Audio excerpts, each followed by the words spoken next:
Hello everyone, I am Ham and you watch. Welcome to Ham and Watch. It's been a while, but I'm back for a new video of 5 game reviews. Games that I've either played recently or in the past, games that I love, games that I like much less. We'll see about that. I hope you enjoy some of them, and let's go. Alright, first game in this list we have Dungeon Crawler.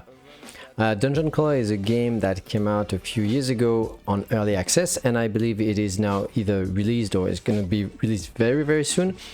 It's your typical dungeon explore roguelite type of game, except with one big twist. Like it's the case at the moment, everybody does a twist on this genre. This time you use a UFO catcher, a claw, right? So if you've ever been to an arcade center and you've played that type of thing, you know what it's about. And if you've played a dungeon explorer roguelike type of game, you also know what it's about. So just imagine a mix of that. As you can see, it's very casual looking, it's very colorful and cartoony. This is not to be taken seriously. It's a small game, indie game, but it actually hides quite a lot of gameplay, a lot of fun. There's lots of stuff to do in there. Music wise, there's nothing special. Video wise, you can see it's very as I said, cartoony looking. There's nothing serious, but it's mostly the gameplay, the content of this game that matter a lot in here. It looks casual, and yet there's lots to do. Also, it's, at least when I've played it and I finished at least one run, it was not that hard, right? It's pretty permissive, so I don't know if they changed the balance, the difficulty since then, but it was not too hard. I know that some games, notably Balatro and such, are harder. This one is not too hard. You could definitely finish a run in a couple of tries. It's not too hard, but what is fun in there is to catch the objects, to understand all the combination between the objects. It's pretty funny. So really the content is there. It's fun. I'm not sure about the replayability. If you're looking for a very replayable game, it's not necessarily the case here, but there's definitely a lot of fun to have in 5-10-ish hours. So as a final rating for Dungeon Crawler, I'm going to give this game a 79%. That's a B. It's very cool game. 79 is not that high, but I couldn't expect a much higher rating for a small game like that. It's very tiny, but if you want to have fun, you know, brain dead fun, like for 5-10 hours in the evening or such, it's a very cool game. That's a 79% B for Dungeon Crawler. Alright, and then next in the list we have Crisis Core, or Final Fantasy VII Crisis Core, and it's the remake. We're talking about a game here that has been made many years ago on a PlayStation Portable console, and this time it's the remake version. It's not necessarily a remaster, although it looks like a mix between a remake and remaster. If you take games such as Final Fantasy VII Remake, which is a full remake, this one is a bit in between, right? It doesn't look up to date with the current, looking games and very modern games, and at the same time it does not look like a game that's been made on a portable console, but the gameplay is still there. So I'm gonna be very transparent here. I did not necessarily want to play this game. It's been gifted to me for one main reason: to get the full lore of Final Fantasy VII. I don't know if you're aware of that, but Final Fantasy VII is my favorite Final Fantasy and one of my favorite JRPGs of all time.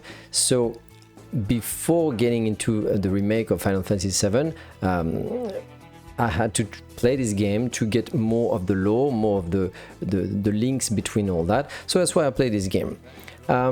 Video wise, as you can see, it looks not too old, but it doesn't look very modern either. There's something very stiff, a bit clunky. It looks a bit dated, and it's still totally fine, totally doable. You wouldn't mind that, right? It's still not a remaster. It's beyond that. Audio wise, Crisis Core is an amazing game. The music is actually very good. I was very impressed, and at the same time, it's not very surprising when you think that Square Enix is doing a great job recently at all the remaster and the remake of all the tracks from Final Fantasy VII. So here the music is top notch. Unfortunately, the gameplay of Crisis Core has not really aged well, okay? Crisis Core is a game for portable console and you can feel it. I don't like it. I think it's pretty bad. I think it's very dated. The whole system of missions, and you've got a main hub and you do mission in tiny corridors that can last like 5 minutes. It's so dated and I don't like it. It's never been my jam, and it still isn't my jam. So I finished the game despite that because I really wanted to know the story. And talking about the story, content-wise, it's a mixed bag, okay? There's very interesting stuff in there if you love Final Fantasy VII, if you want to understand some links and transitions between the games and the story and all that. And at the same time, dialogue-wise, it didn't age well. It feels very childish. It's not really good. It's not really good. There's some stuff that are very, like, really childish, very for teenager. There's some things that are absolutely ridiculous with the main villain. There's lots of bad stuff. There's also some good stuff to learn about the genesis of some characters. So yeah, if you are a big fan of Final Fantasy VII, you probably played this game already. You don't need my advice. If you just like Final Fantasy VII and you think you'd like to know a bit more, you could try this game, but I still don't think it's a good game. And that's exactly why, as a final rating, I'm going to give Crisis Core a 55%. It's a C-, which is, it's average. It's really average. It's an average game that I finished because I wanted to know more, but I think I could have skipped it. I think I could have skipped it and read about the story on Wikipedia or such. I don't think you should do this. It's a 55%. It's okay. Take it or leave it. Lego Builder's Journey is a series of games. I believe there's now a sequel that I have yet to do, but I've always wanted to play this first one. Little indie game, despite having the budget obviously from Lego. I'm not a big fan of Lego like some people can be, but I've played Lego when I was a kid and it looked really charming. It looked a bit different. I love puzzle games, so I thought, you know what, I'm gonna get that on sale or something and I'm gonna try and see if it's any good. Video wise, Lego Builder's Journey is beautiful. As you can see, this is completely Lego pieces. It looks so realistic, it looks really nice. It's still a bit frustrating because as you can see, it's always a diorama, so it's a tiny scene like some games you have on smartphones and such, you know. It looks like a tiny game and there's no big thing in there. So if you remember some stuff like the Lego movie where it's huge, there's Lego everywhere and all that, it's not going to be that. It's very tiny. It's on a very small scale. Audio wise, nothing to specify here. It's nothing interesting. The gameplay and the content, what is it? It's a tiny story with a bit of a mystery in there. You try to understand what is happening. You follow a little character. There's no dialogue. You just need to understand with what's shown on screen. And you keep solving tiny puzzles of playing pieces here and there. The gameplay is actually disappointing. You don't build tons of stuff. You've got a little diorama. You place a few pieces here and there, and you solve the thing. Sometimes you're not even sure why, and sometimes it feels like, oh, there's actually many solutions. There's not just one. I could just do a bit of fiddling and a bit sandboxy thing, and it's solved. So disappointing on that side. Yeah. So at the end of the day, Lego Builder's Journey is a tiny game. Nothing fancy here, nothing amazing. Do I regret playing this? No. I'm going to give this little game a 70%. It's a C+, okay? It's a decent little game. Did I need to play this game? No. Will I remember this game? No, probably not. 70% is barely the minimum. I don't think I'll remember it. I'm actually more excited to play the sequel. Some people say that it's even better, and I think they could do something huge with that system. It's just still a tiny game with a lovely story, but nothing big. 70% C+ for Lego Builder's Journey. Next in the list, we have Train Valley 2. Train Valley 2 is a casual indie puzzle game with trains. When you look at it, it doesn't look like much. Video-wise, this is nothing fancy here. It even looks like a game that you could find on tablets and such. I wouldn't say Facebook game, but almost. It's very casual, very a small scale. The reason I played Train Valley 2 is because many years ago, almost like, I don't know, 10 years ago something, I played the first one and I was pleasantly surprised. I can't remember why I had played that game, probably because I'm a sucker for OpenTTD, and I always like a good game with trains and railway and such. I'm a bit nerdy for that, and I thought, I'll try it. And back in the day, I thought, well, it's good, it's interesting. I can't remember what I gave it, like a 7 out of 10 or something. And yeah, I thought I needed to play the sequel, thinking this is going to be better, right? Unfortunately, it isn't. Train Valley 2 is visually, it's fine, like I said, it's okay, nothing special. Audio-wise, still as mediocre as before, but the gameplay of this game is not good. It's not bad, right? It actually works, and I understand what they went for, but it is absolutely not the same gameplay as Train Valley 1. They went for another approach. It's now a game where you need to make some objectives very quickly, and the whole point is just doing it better and better. And it's actually more tedious than anything. It's tedious. I had fun playing it before. It was very arcade-like. This time the gameplay is... Hey, I wasn't excited by it. So disclaimer, I did not finish it. I went to... I don't know. I don't even know the length of the game. I've played maybe a dozen of levels, and I was bored. I was not excited as I used to. So I'm like, there's no point for me doing it. If you loved the first one, surely you already played it, but you would be disappointed if you have not yet, because it's very different. It's not very fun. I didn't like it much. So it's not a bad game. Once again, it's gonna work for some people. I would argue that even some people will prefer this one to the first one because it's less arcade and much more management. But the more it goes and the less I'm interested in management stuff, economic stuff and all that. So I'm going to give Train Valley 2 a 57%. It's a C-. It's a very average little game, and that disappointed me. And I don't know if I lost hope in that series, but hopefully they do a better game for me in the future, because I still love that idea of very arcade railway designing. As of now, 57%, C-. And finally, in this series of reviews, a bit of an oddity, a bit weird that I come back to this, Sea of Thieves. Sea of Thieves is a game that I already reviewed in the past, not in video, mind you, but on Steam, with a written review. But I've played recently Sea of Thieves. I actually play Sea of Thieves from time to time, less recently, but I've played it many times. I've played it with by myself, with my friends, with my family, with my son. It's a game that is so dear to me that I had to somehow do an actual review for it. Lots of people nowadays know Sea of Thieves, and they're probably even done with it.